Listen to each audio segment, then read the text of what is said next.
Привет, друзья! Сегодня я предлагаю вам связать вот такой узор. Я его назвала «Крылья ангела». И без особых вступлений предлагаю начать вязать. Итак, давайте поближе рассмотрим этот рисунок. Значит, как я уже сказала, я назвала его «Крылья ангела». Вы тут можете видеть эти крылья. И я еще сделала вот такое вот закрытие края. Оно одновременно эластичное и очень аккуратное. Если потом это все правильно отгладить, то получается очень красиво. Я нарисовала схему этого рисунка. Он у нас состоит из 16 петель и 15 рядов. Я прилагаю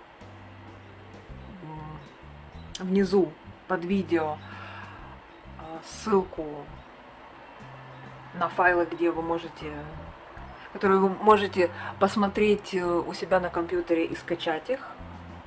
Не только на компьютере, на телефоне тоже. Условные обозначения. Пустые клеточки — это лицевая, точечки — это изнаночная. Вот такой вот человечек, шагающий налево, это смещение петли с наклоном влево. Человечек, шагающий направо, это смещение петли с наклоном вправо. Палочка с наклоном вправо — это группа петель, которые смещаются вправо. И палочка с наклоном влево — это группа петель, которая смещается с наклоном влево.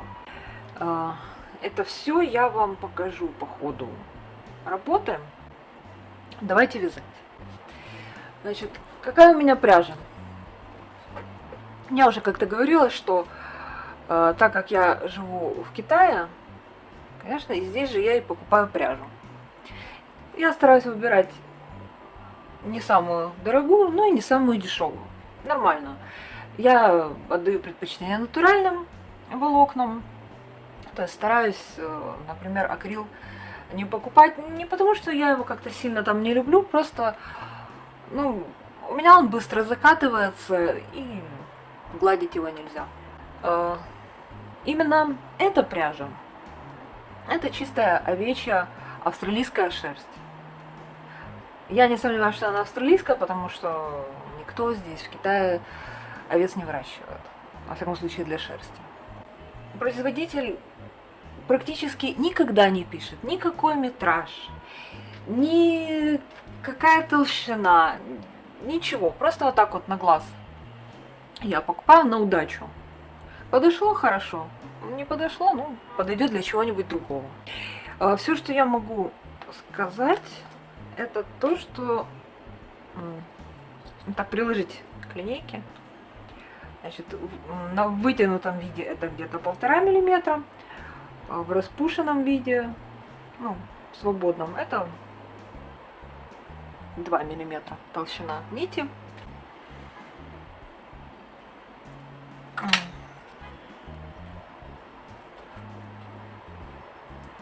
Вот так вот это выглядит.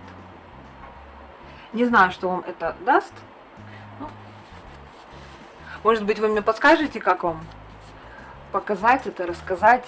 Я не знаю, я в следующий раз обязательно применю эти знания. Так, что же, так как я вам просто показываю, как делать узор, я пойду по простому пути, сделаю набор. Да, я же вам должна объяснить по своей любимой разметке. Как я говорю в каждом видео, я размечаю машину смывающимся маркером. Значит, что я тут разметила? У меня здесь длинные рисочки и короткие рисочки. Длинные рисочки у меня означают края рисунка или раппорта, а короткие рисочки у меня означают его середину. Как у меня здесь размечено? Значит, вот эти от нуля. Вот. Получается хорошо в эту сторону. От нуля Вот 1, 2, 3, 4, 5, 6, 7. Вот 16. Вот здесь получается граница аэропорта. И здесь начинается следующий, вот уже отсюда, и еще 16. И также я взяла для красивого края еще 5 игл. И в эту сторону то же самое, 16, вот я отмечаю от 0 до вот до сюда, 16. И потом отсюда идет еще один аэропорт. Всего у нас задействовано, получается, 38 на 38 петель.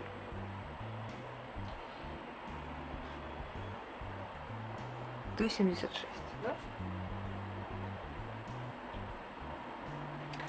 Да. Выдвигаю 76. Это я уберу. Так. Выдвигаюсь. 38 с этой стороны.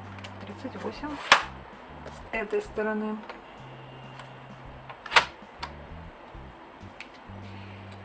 И как я тоже уже говорила, буду делать самый простейший набор, то есть через иглу. Задвигаю. Нить уже продета в каретку. Проверяю, как тут мои рычаги все на месте.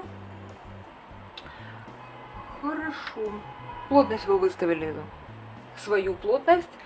Я надеюсь, вы знаете, какая вам плотность нужна. Вы уже протестировали свою ниточку, уже сделали пробники.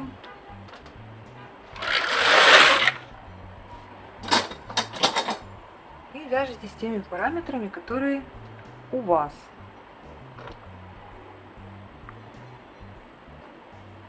Вот у меня прямо все зубцы задействованы. И вот здесь последний тоже. Здесь надо продеть. Аккуратно я всегда продеваю с помощью крючка. Так вот. Всё. За все зацепилась. Теперь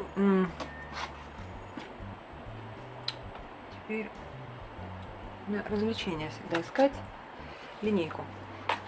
Теперь я задвигаю в рабочее положение обратно иглы, которые были задвинуты в нерабочее, и провяжу 10 рядов.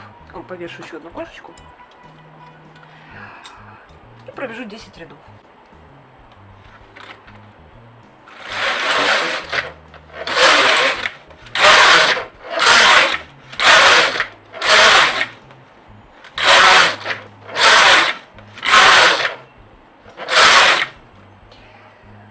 Рядов провязаны. Теперь начинаем формировать рисунок. Для этого я провяжу еще один ряд. И он у нас будет первым. На счетчике я выставлю единичку. Теперь, чтобы нам было удобно и не запутаться в нашем рисунке, нужно выставить иглы, которые находятся в центре. От этих игл мы будем переставлять петли к краю. Значит, вот у нас центр первого рисунка. Его у нас означают короткие рисочки. Выдвигаем 2 иглы. Следующие, вот, короткие рисочки, помним, да? Хорошо. А теперь берем любой удобный для вас декер.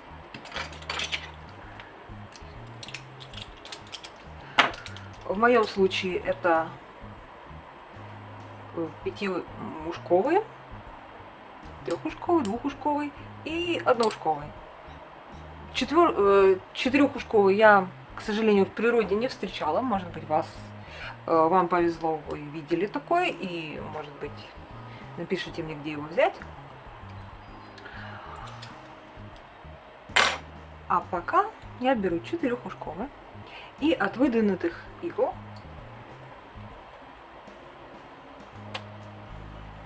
зацепляю 5 вот этих игл, петель, и перемещаю на одну к краю.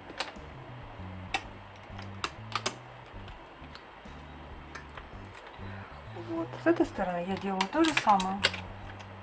Всего мы работаем с 6 петлями, которые находятся между центром рисунка и его краем. Вот эти 6 игл. Первый рисунок я уже сделала. Следующий. От выдвинутых игл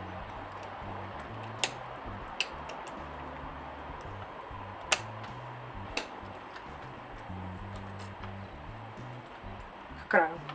От выдвинутых игл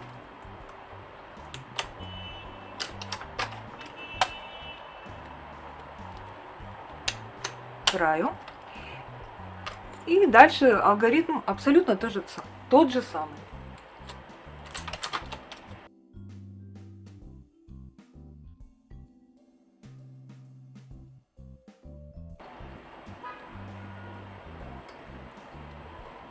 Первый ряд рисунка готов. Второй ряд у нас просто мы проводим кареткой. Это второй ряд. Теперь третий, в котором мы уже будем переставлять петли. Вот он. В этом ряду мы выдвигаем уже 4 в центре.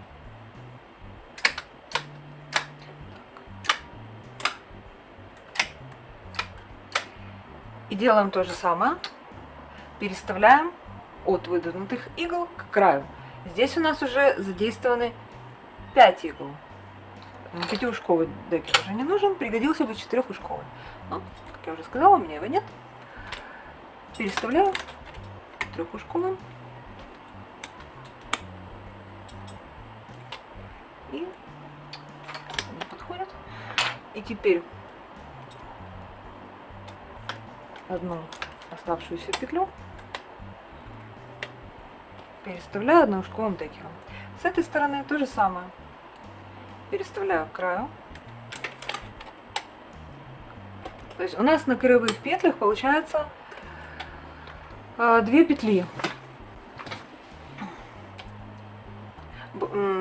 Да, я бы сказала, не краевые, наверное, потому что краевые, которые вот здесь под рисочками. Ну, в общем, вот возле этих краевых последняя петля, последняя игла, на ней 2 петли.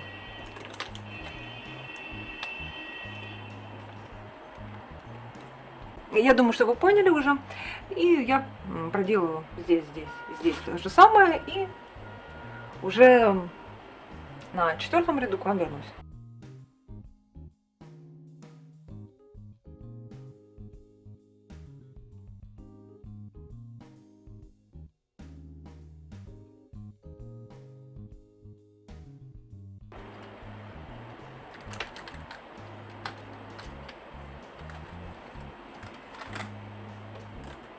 Вот в 3-м ряду я переставила все петли.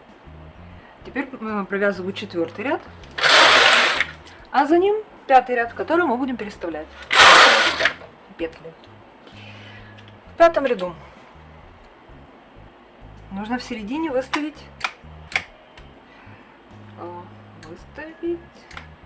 6 игл. Я лишнюю выставила. Так, 6, 6. И делаем то же самое, что в предыдущих случаях. Переставляем от игл к краю. Вот так. От игл к краю. Тут уже все гораздо легче, потому что используется 3-ушковый декер.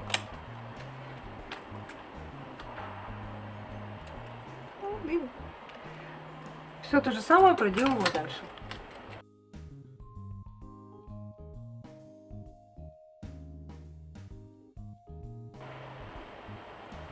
5-й ряд готов.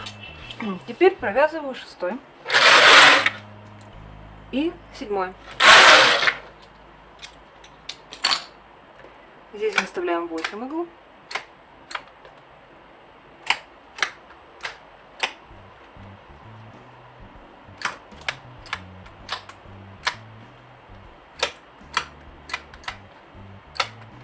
И проделываем то же самое, что в предыдущих случаях, только теперь уже используя двухушковый декер.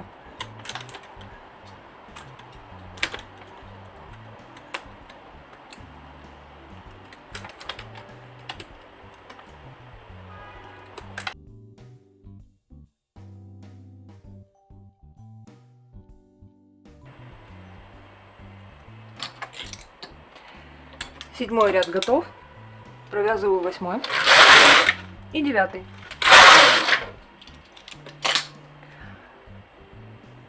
В 9 я выдвигаю 10 игл.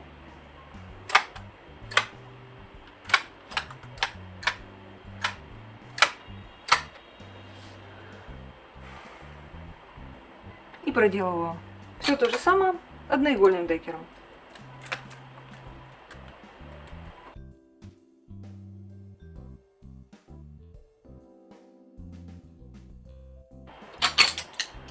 Девятый ряд готов.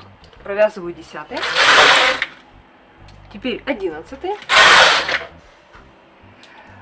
И теперь у нас будет переход немножко другой.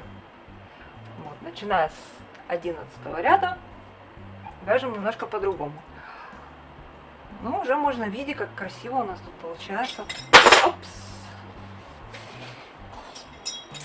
Красиво получается переход.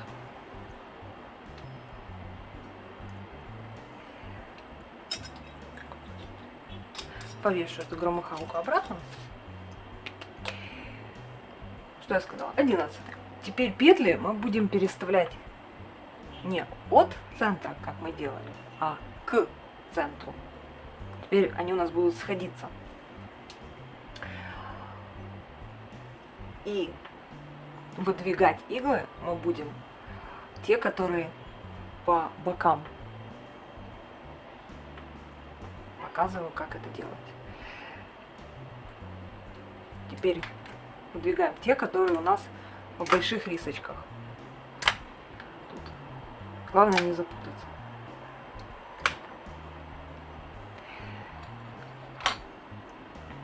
Теперь я беру пятиушковый декер и от иглы переставляю к центру. Теперь мы делаем вот так. От игл к центру.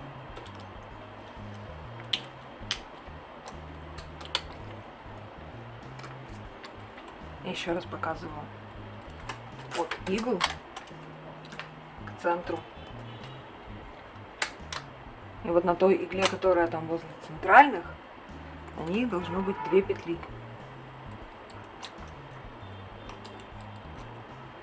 Вот иглу.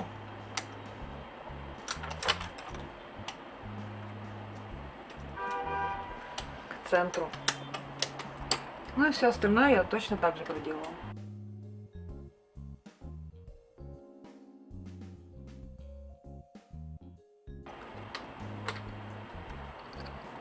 Вот, я переставила все петли в 11 ряду. И теперь я провязываю 12. И в этом только что провязанном 12 ряду я опять переставляю петли. Здесь я выдвигаю опять-таки краевые, но уже по 4.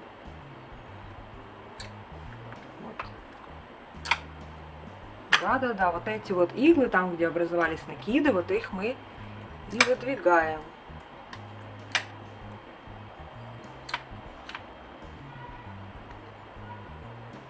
Здесь 3, здесь 2, но здесь это не принципиально. Главное, чтобы были выдвинуты те иглы, которые с накидом.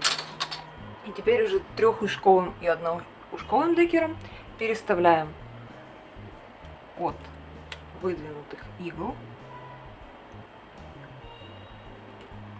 к центру. Тут вот так. Последнее мы переставляем вот эту вот оставленную одинокую петлю.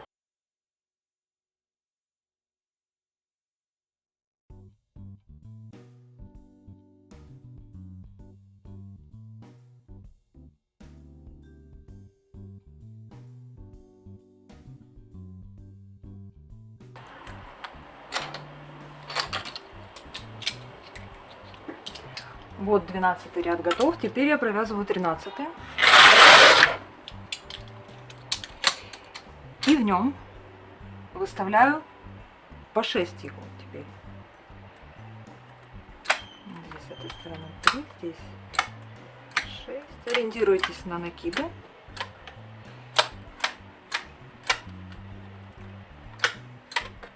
Здесь ничего страшного, что 4, это край. С этой стороны я все равно ничего не переставляю. И теперь трехушковым декером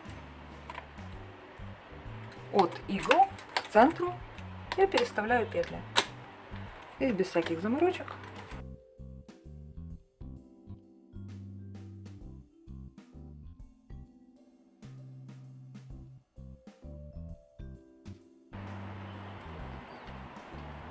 И вот 13 ряд готов. Провязываю 14. В нем я выставляю 8 игл.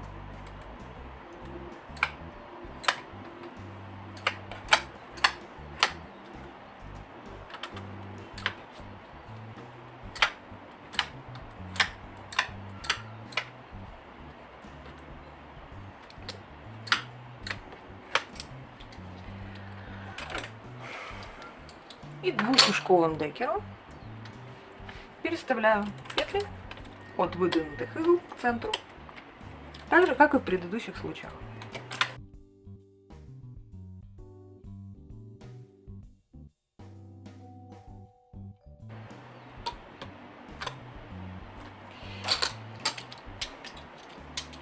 Четырнадцатый ряд готов. Провязываю 15. И он же у нас заключительный ряд этого рисунка. Здесь я выдвигаю 10 игл.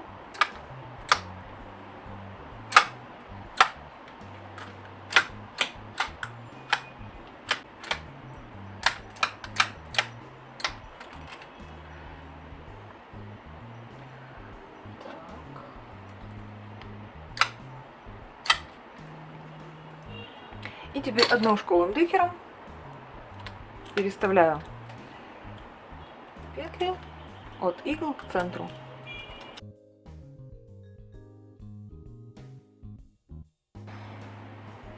И вот он, заключительный 15 ряд.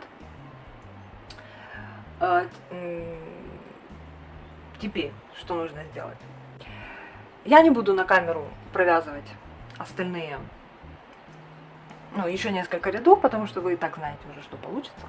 Получается вот такая красота. Что нужно здесь сказать? Не забудьте спустить и поднять петли. Вот эти вот по бокам и по центру. Если вы этого не сделаете, ничего не получится. Не будет видно всей этой красоты. Значит, вы, наверное, уже 100 раз видели и у меня, и на других каналах. Но я все равно еще раз покажу на каком-нибудь кусочке. Значит, я провяжу сейчас буквально 2 ряда. Что, собственно говоря, нужно сделать? Нужно спустить все петли, которые находятся в рисочках. Вот здесь вот одна, здесь вот эти 2, здесь вот эти 2, ну и так далее. По краям не трогайте. Края — это просто края. Вот я спущу здесь, например, 1. Спускаете вот до начала рисунка, где у вас там примерно, вы же знаете, где у вас начинается рисунок, где у вас там первый ряд. Вот у меня где-то вот здесь вот. Просто вот спустили и подняли. то просто вот такой косичкой, без всякой выдумки и фантазии, нужно проделать такую вот техническую работу. Не терять петли, конечно. Вот. Вот здесь я еще раз скажу, что нужно брать первую протяжку, вот которую вы видите, вот она на вас смотрит, вот ее нужно подцеплять, и тогда у вас все будет красиво, не будет никаких дырочек, затяжек. Так, вот я надела на иглу. Вот это понятно. Теперь закрытие. Закрытие полотна я делаю прямо на машине. Сейчас я встану, проконтролирую, как оно видно на камеру. Что получается? Вот такой край. Мне он очень нравится.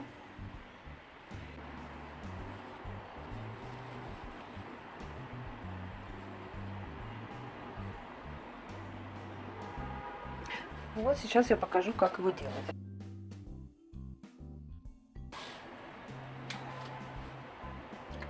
Как я его делаю? Я беру декер одноушковый и провязываю краевую петлю вручную. Теперь подцепляю, должно быть видно, подцепляю петлю задушку, вот слева получается. Если вы будете делать слева направо, значит вы будете делать абсолютно точно так же, просто в зеркальном порядке. Берем вот эту дужку и зацепляем ее на следующую иглу. И теперь выдвигаем эту иглу и провязываем.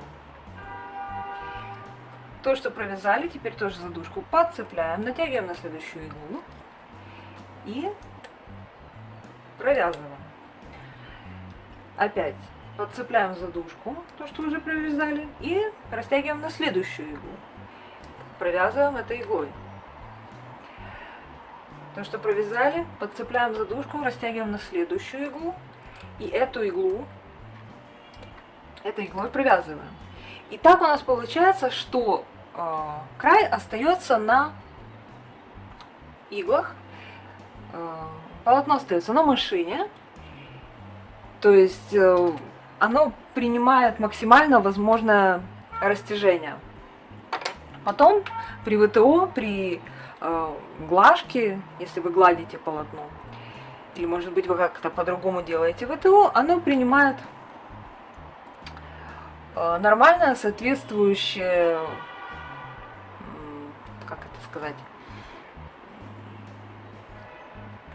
нормальное, соответственно, вязки положение. Такая резинка хорошо у меня смотрится в носках.